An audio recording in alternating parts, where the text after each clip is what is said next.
고맙습니다. 이렇게 환영해 주셔서 정말 감사드립니다.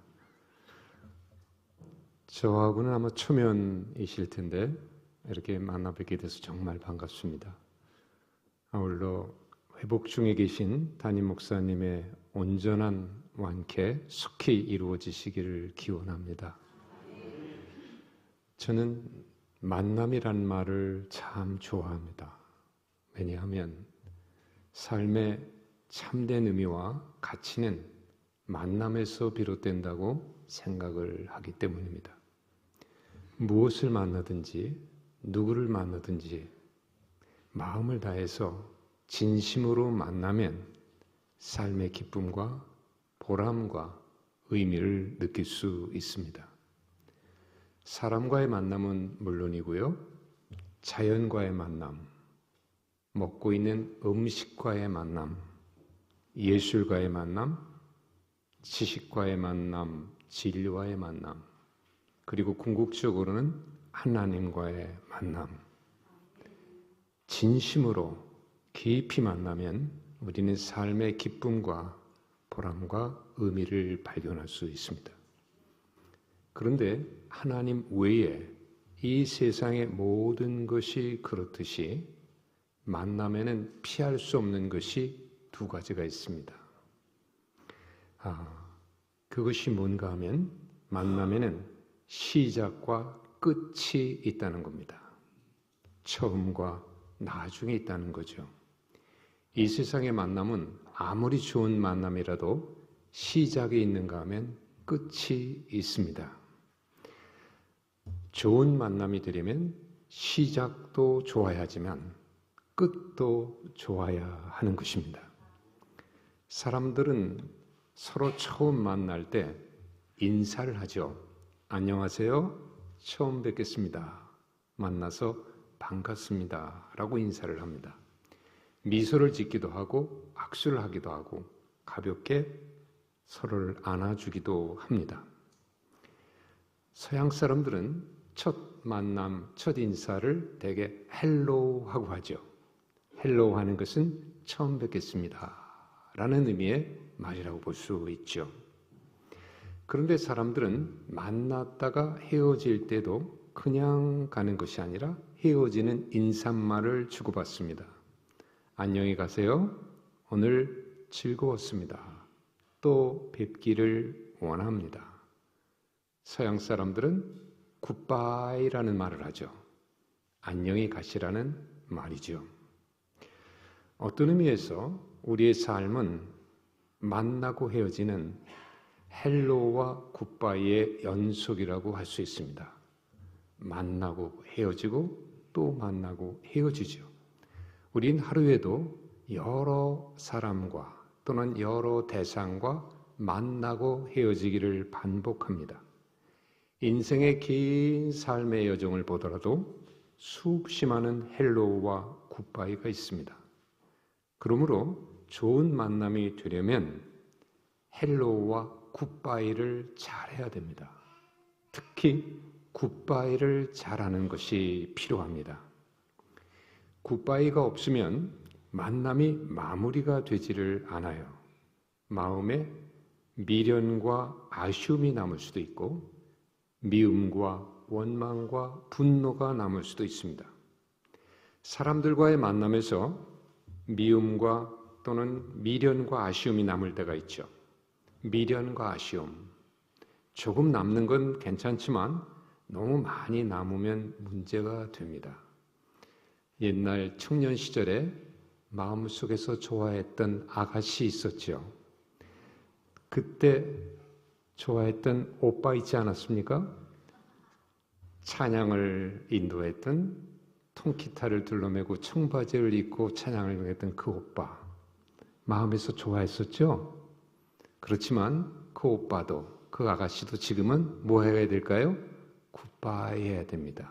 왜냐하면 지금 만나고 있는 남편과 아내와 행복하게 사는데 필요하기 때문입니다. 또한 사람들과의 만남에서 미움과 원망과 분노가 남을 때가 있습니다. 이것도 조금 남는 건 괜찮지만 너무 많이 남거나 오래 남아있으면 문제가 됩니다. 왜냐하면 현재를 행복하게 살 수 없기 때문이죠. 저는 오랫동안 상담과 치유라는 분야에서 이 일을 해왔습니다. 그런데 상담과 치유를 하면서 알게 된 것이 있어요. 우리의 삶이 어렵고 고통스러운 이유가 여러 가지 있습니다만은 그 중에 하나는 뭔가 하면 과거와 굿바이가 안 되었기 때문이라는 걸 알았습니다. 과거에 발생한 고통스러운 사건과 굿바이가 안 된 거예요. 내 마음을 아프게 하고 상처 주고 떠나간 그 사람과 굿바이가 안 된 거예요.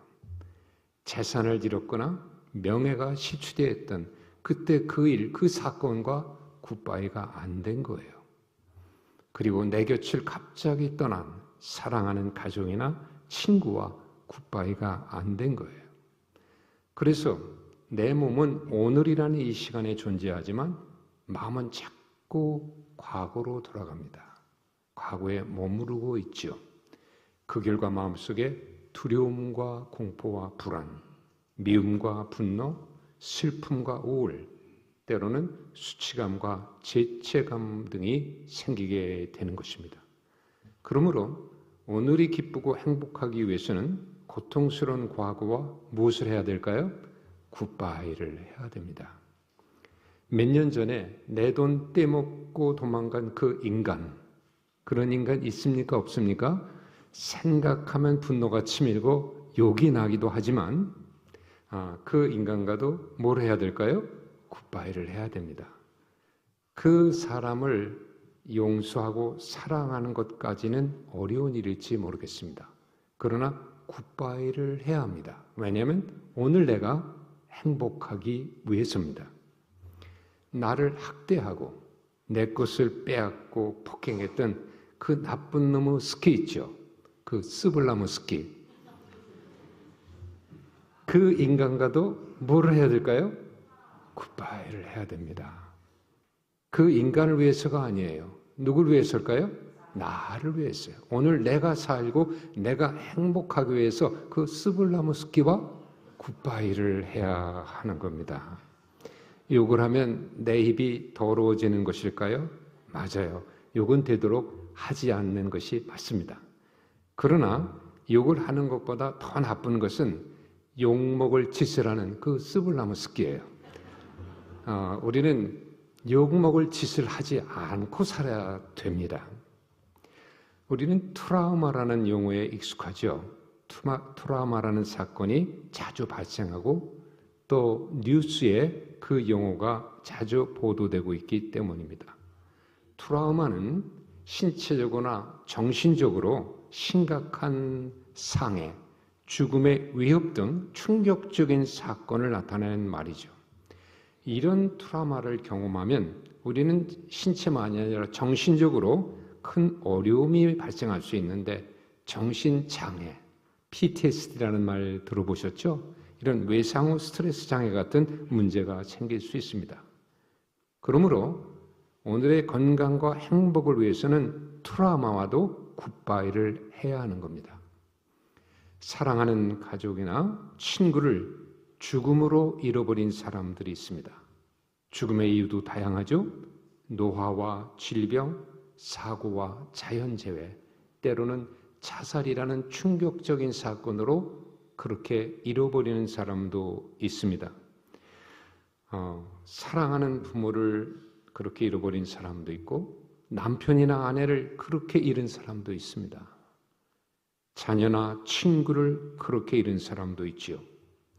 가족을 잃는다는 것은 우리가 이 세상에서 겪을 수 있는 가장 큰 아픔이고 상실입니다.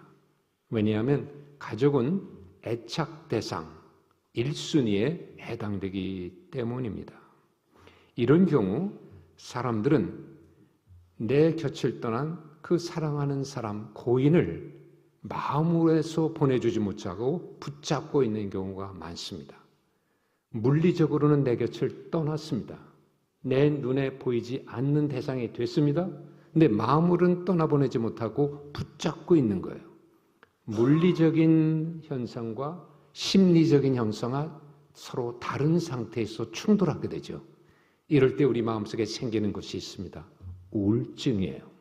우울증은 이런 불일치로 인해서 발생하는 거라고 볼 수가 있습니다. 그러므로 사랑하는 가족을 잃은 사람에게도 뭐가 필요할까요?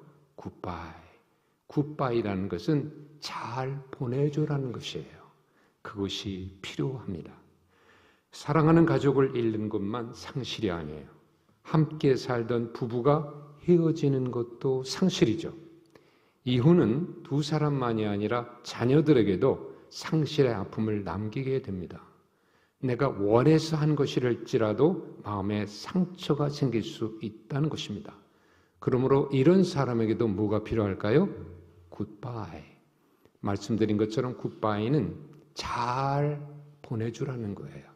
좋은 빠이빠이, 굿바이. 나쁜 빠이빠이가 아니에요. 배드 빠이빠이가 아니고 굿바이를 해야 됩니다.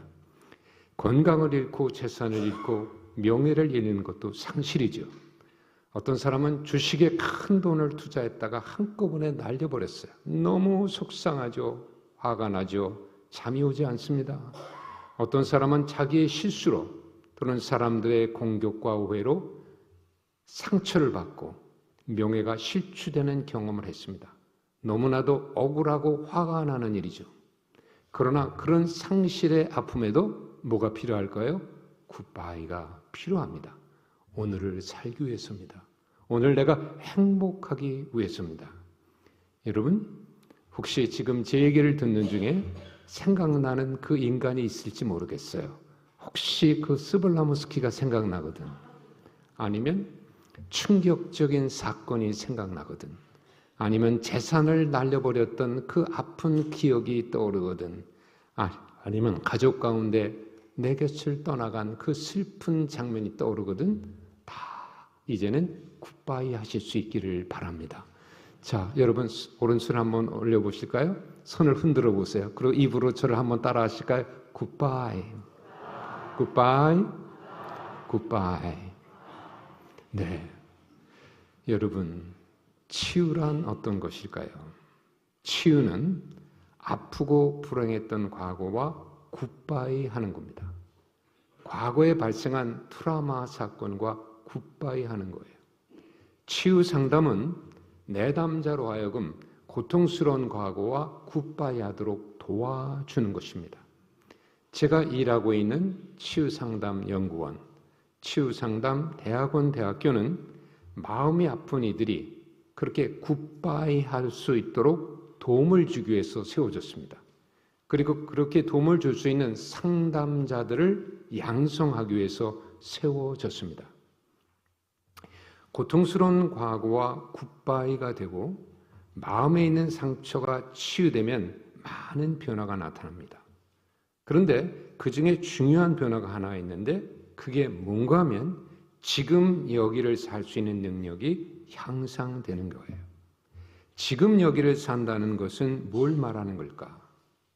나의 감각과 지각과 의식과 감정이 깨어있는 상태가 되는 겁니다. 그래서 지금 내가 만나고 있는 모든 대상들과 생생하고 살아있고 명료한 접촉이 가능해지는 겁니다. 한마디로 깨어있는 삶을 살게 된다. 이렇게 말씀드릴 수가 있겠습니다. 깨어있는 삶은 감각에서부터 시작됩니다. 우리에게는 하나님께서 주신 5가지의 감각, 오감이라는 게 있죠. 시각과 청각과 후각과 미각과 촉각입니다. 이 5가지 감각이 생생하게 깨어 있어야 됩니다. 그래야 접촉, 참된 만남이 가능해지는 것이죠. 고통스러운 과거, 곧 상처와 굿바이가 되면 될수록 이 5가지의 감각이 깨어납니다. 살아있게 됩니다. 그래서 지금 여기를 살 수 있게 됩니다. 여러분, 오늘과 같은 날이에요. 아침에 일어나서 창문을 열었습니다. 그러면 창 문턱을 타고 밖에 있는 공기, 그 시원한 공기가 안으로 들어오죠.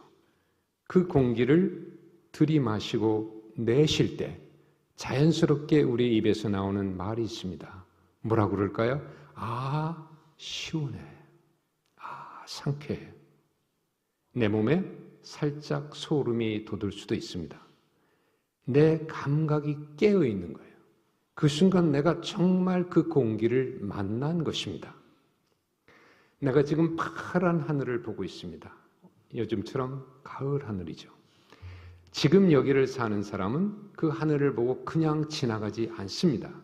그 하늘을 만나게 됩니다. 그리고 입에서 나오는 감탄의 언어가 있죠. 와, 파란 하늘을 보고 반응이 나오죠. 이게 깨어있는 사람의 모습입니다. 지금 여기를 사는 사람의 모습입니다.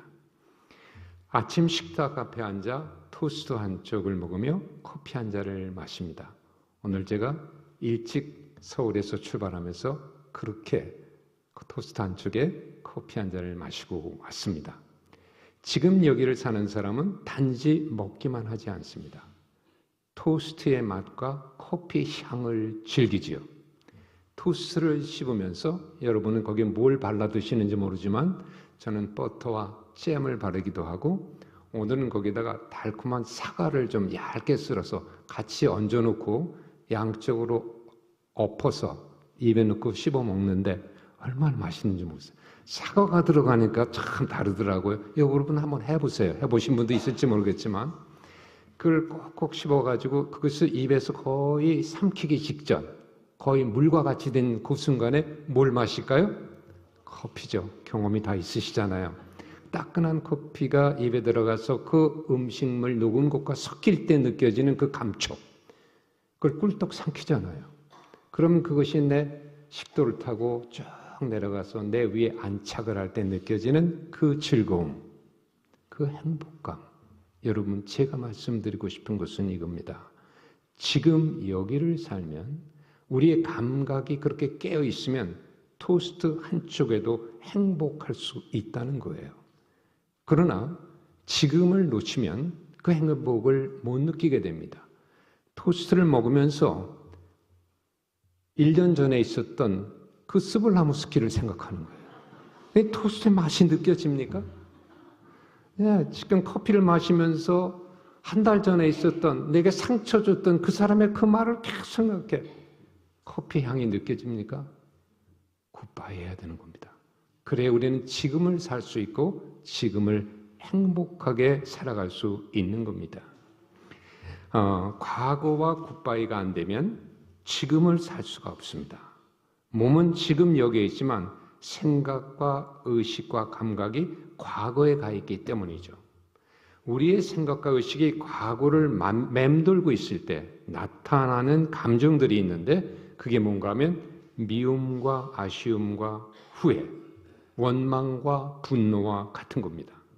그리고 어떤 것들이 주로 많이 생각나냐면 우리 의식이 과거로 가 있을 때 실패한 것, 놓쳐버린 것, 잃어버린 것, 상처받은 것들이 자꾸 떠오릅니다. 지금 여기를 살지 못하는 이유가 또 하나 있는데요. 그것은 우리의 생각과 의식이 미래를 떠돌아다니기 때문이에요. 사람은 아직도 오지 않은 내일에 대한 염려와 걱정과 근심으로 고통스러워합니다. 특히 마음에 상처가 있고 치유가 안 되면, 과거와 굿바이가 안 되면 미래에 대한 걱정을 더 많이 하게 됩니다. 그러나 걱정하고 염려한다고 내일의 문제가 없어지는 것은 아니죠. 우리 예수님께서 뭐라고 말씀하셨습니까? 그러므로 내일을 위하여 뭐 하지 말라? 염려하지 말라. 내일 일은 내일 염려할 것이요 그날의 괴로움은 그날의 족하니라. 여러분, 지금을 살아야 합니다. 만약 지금 우리가 우리의 의식과 생각과 마음이 지금 여기에 존재할 수 있다면 우리가 겪고 있는 고통은 적어도 반 이하로 뚝 떨어질 겁니다. 우리의 생각과 의식이 자꾸 가거나 미래로 가 있기 때문에 고통이 더 커지는 것이라고 볼 수가 있겠습니다. 어니 젤린스키라는 분이 책을 한 권 썼는데 책 제목이 느리게 사는 즐거움이라는 제목입니다. 이 책에서 젤린스키는 이런 말을 했습니다. 사람들은 많은 걱정거리를 가지고 사는데 그런데 그 걱정거리를 살펴보면 걱정거리의 40%는 절대 일어나지 않을 일에 대해서 걱정한다는 거예요. 절대 일어나지 않은 것을 가지고 걱정하고 또 걱정을 해요. 그게 40%래요. 그런데 걱정거리의 30%는 이미 일어난 것을 가지고 걱정한다는 겁니다. 이미 발생해 버린 거예요. 그러니까 걱정해도 소용이 없는데 그걸 그대로 붙잡고 걱정을 한다는 겁니다. 그리고 걱정거리의 22%는 걱정하지 않아도 될 사소한 거, 작은 것에 신경을 쓰고 그걸 가지고 걱정을 한다는 겁니다. 그리고 걱정거리의 4%는 우리가 걱정을 할지라도 내 힘으로는 할 수 없는 그 큰 문제를 가지고 걱정한다는 거예요. 그리고 다만 걱정거리의 4%가 우리가 겨우 대처할 수 있는 것에 불과한다는 겁니다. 즉 우리가 걱정하는 걱정거리의 96%는 다 걱정해도 아무런 도움이 되지 않는 그런 내용에 해당된다는 겁니다. 우리는 지나치게 많은 걱정을 함으로써 나를 힘들게 하고 지금을 못 살고 있습니다. 저는 오늘 봉독해 주신 데살로니가전서 5장에 있는 말씀을 참 좋아합니다. 많은 그리스도인들이 좋아하고 알고 있는 말씀이죠. 어떤 말씀이죠? 항상 기뻐하라. 쉬지 말고 기도하라. 범사에 감사하라. 이것이 그리스도 예수 안에서 너희를 향하신 누구의 뜻? 하나님의 뜻이니라.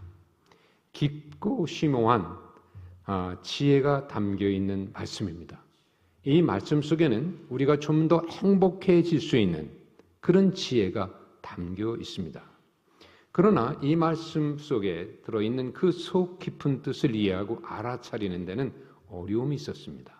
왜냐하면 항상 쉬지 말고 범사에 그렇게 하라고 기록되어 있기 때문입니다. 기뻐할 수는 있겠는데 어떻게 항상 기뻐할 수 있겠는가? 이런 생각이 들었습니다. 또 기도할 수는 있지만 어떻게 쉬지 않고 기도할 수 있을까? 감사할 수 있지만 어떻게 모든 일에 다 감사할 수 있을까?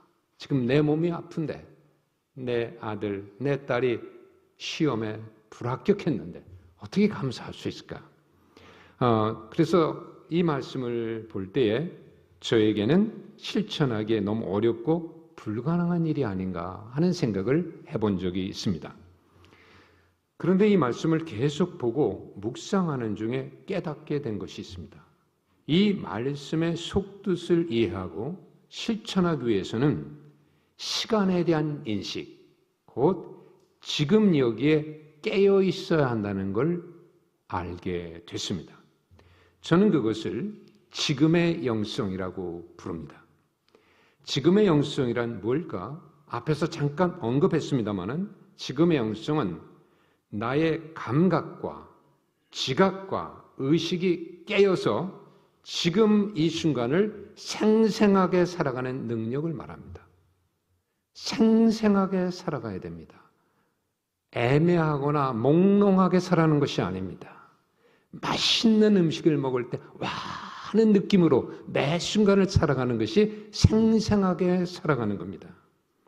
하나님이 우리를 보시는 관점은 현재가 아닐까요? 하나님은 우리가 과거에 어떻게 살았는가 하는 것보다 지금 어떻게 살고 있는가를 보신다고 저는 생각이 듭니다. 하나님은 우리가 내년에 이렇게 살겠다는 생각보다 지금 그렇게 살기를 원하시는 거죠. 작년에 많이 기뻐했다는 말은 의미가 없습니다. 내년에 감사를 많이 할 거라는 것도 의미가 없습니다. 언제 기뻐하고 언제 감사해야 될까요? 지금 기뻐하고 지금 감사하는 게 필요합니다. 이처럼 지금의 영성에서 오늘의 이 말씀을 본다면 어떻게 될까? 항상 기뻐하라는 말씀은 실천하기에 너무나 어렵게 느껴집니다. 항상 그렇게 하라고 되어 있기 때문입니다. 그런데 그렇게 할 수 있는 길과 방법이 있습니다. 그게 뭘까?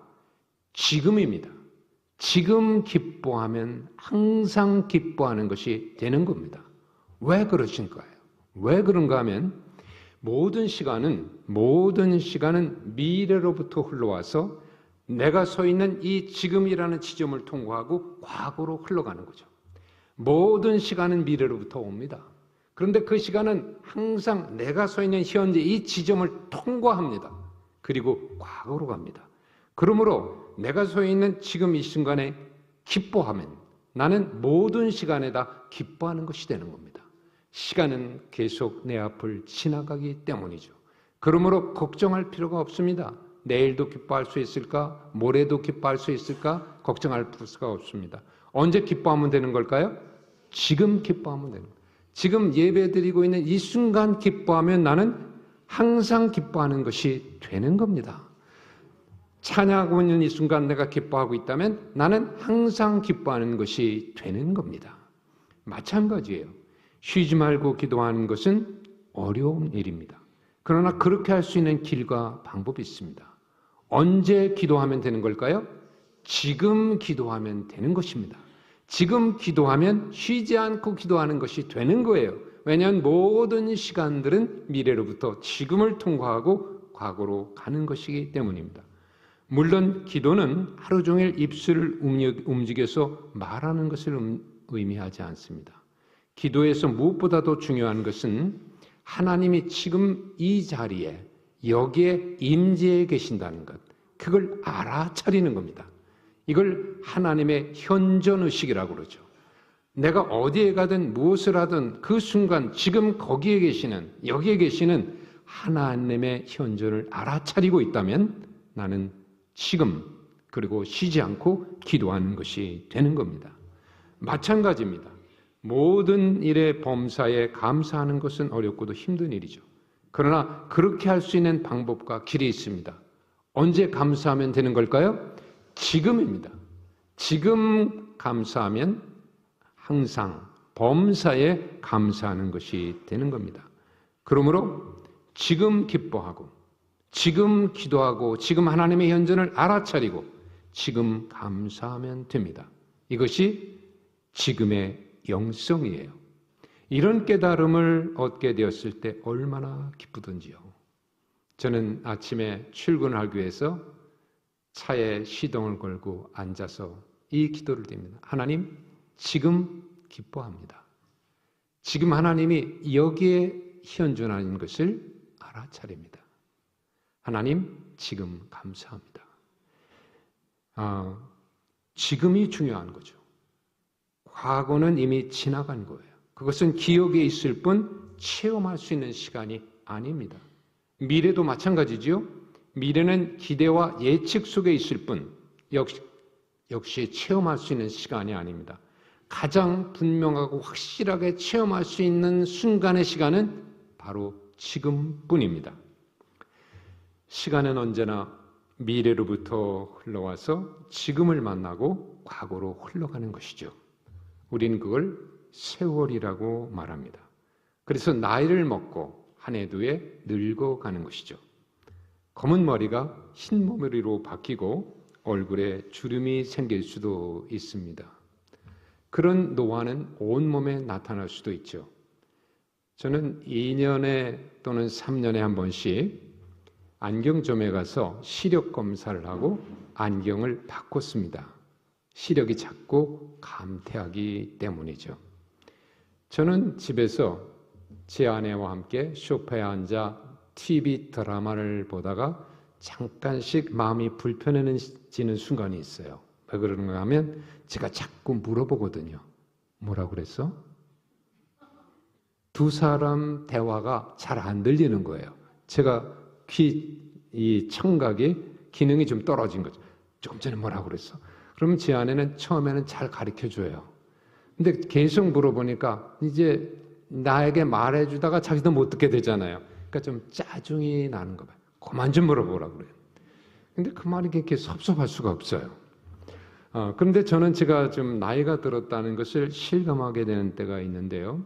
전철을 타기 위해서 그 지하철 층계를 내려갈 때입니다. 멀리서 전철 들어오는 소리가 막 들려요. 그러면 젊은이들은 마구 뛰어내려가서 그 전철에 탑승합니다. 어떤 젊은이들은 층계를 2계단씩 넘겨 뛰더라고요. 점프하듯이 착착 그걸 타. 그런데 저는 그게 안 되는 거예요. 이 동작도 좀 느리지만 그 착지가 불안정하기 때문입니다. 한 번은 그 젊은이처럼 따라 뛰어내려가다가 큰일 날 뻔했어요. 그래서 그 다음부터는 완전히 생각과 전략을 바꿨습니다. 그래서 멀리서 전철 들어오는 소리가 들리면 저는 앞에 뛰어가는 청년들에게 마음으로 이렇게 말합니다. 저거는 그대들의 것이니 그대들이나 타시게. 내 전철은 천천히 온다네. 그런데 어느 날 전철을 타기 위해서 에스카레이터를 타고 층계를 내려가는데 그 벽에 이런 글귀가 적혀 있는 거예요. 지금 들어오는 전철은 탈 수 없습니다. 뛰어도 안 됩니다. 근데 그 다음 글귀가 압권이에요. 뭐라고 적혀 있는가 하면 내가 다 해봤습니다. 정말 나한테 하는 말 같아서 그 다음부터는 정말 뛰지 않고 그 다음 전철을 타기로 했습니다. 이런 세월의 흐름과 노화 앞에서 우리는 가끔 이런 생각을 할 때가 있죠. 10년만 젊었더라면 나도 더 젊은이 같은 시절이 있었는데, 이것은 자신의 노화를 만날 때 자연스럽게 나타나는 심리적인 반응이라고 볼 수 있습니다. 그러나 그런 생각으로 우리 자신을 너무 슬프게나 또는 우울하게 만들 필요는 없습니다. 어느 철인의 말인데 지혜를 깨우쳐주는 말이기 때문에 제가 기억해둔 말이 있습니다. 그분은 책에서 이렇게 기록을 했는데요. 우리는 살 날이 많이 남아있거나 적게 남아있거나 관계없이 동일한 양의 시간을 가지고 살아간다. 그것은 지금이라는 시간이다. 그 글귀를 보는 순간 너무 마음속에 확 와 닿는 겁니다. 맞아요. 우리는 모두 지금이라는 시간에 있어서는 똑같은 양의 시간을 가지고 있습니다. 살아온 과거의 시간, 그리고 살아야 할 미래의 시간은 차이가 있죠. 그러나 지금의 시간에는 차이가 없습니다. 앞으로 살아야 할 날이 많이 남아있거나 적게 남아있거나 관계없이 바로 지금 이 순간의 짧은 그 시간은 모두 동일한 양의 시간입니다. 그러므로 우리는 지금의 의식을 가지고 지금을 살아갈 수 있다면 우리는 동일한 양의 시간을 살고 있는 것이다. 이렇게 말할 수 있습니다. 이제 오늘 제 말씀을 이제 좀 정리하려고 합니다. 치유는 고통스러운 과거와 뭐 하는 거라고 그랬죠? 굿바이 하는 거다. 치유 상담은 내담자로 하여금 고통스러운 과거와 굿바이 하도록 도와주는 것이다. 고통스러운 과거와 굿바이가 되면 우리의 감각과 지각과 의식이 깨어나서 언제를 살아갈 수 있는 능력? 지금을 살아갈 수 있는 능력이 향상된다.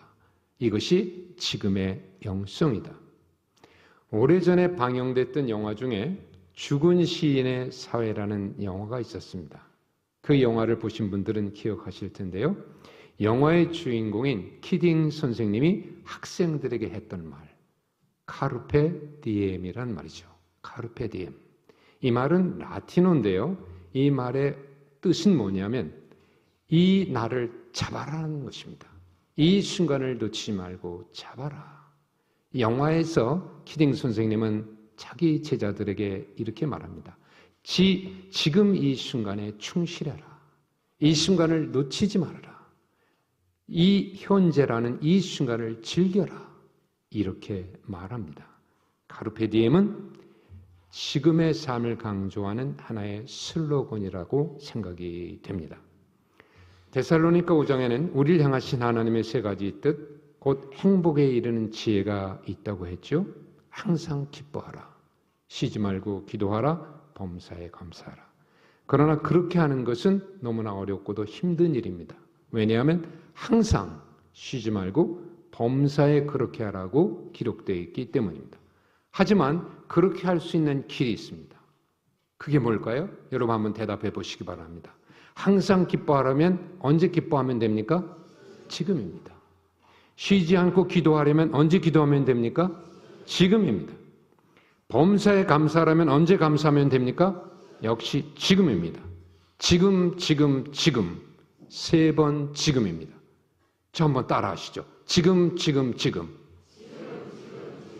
지금. 여러분 예배 마치고 교회에서 식사하시는 사람들도 계시죠? 입에 음식을 씹으실 때 지금 하시면서 이 말씀을 기억해 보시면 기쁨, 기도, 감사를 기억해 보실 수 있기를 바랍니다.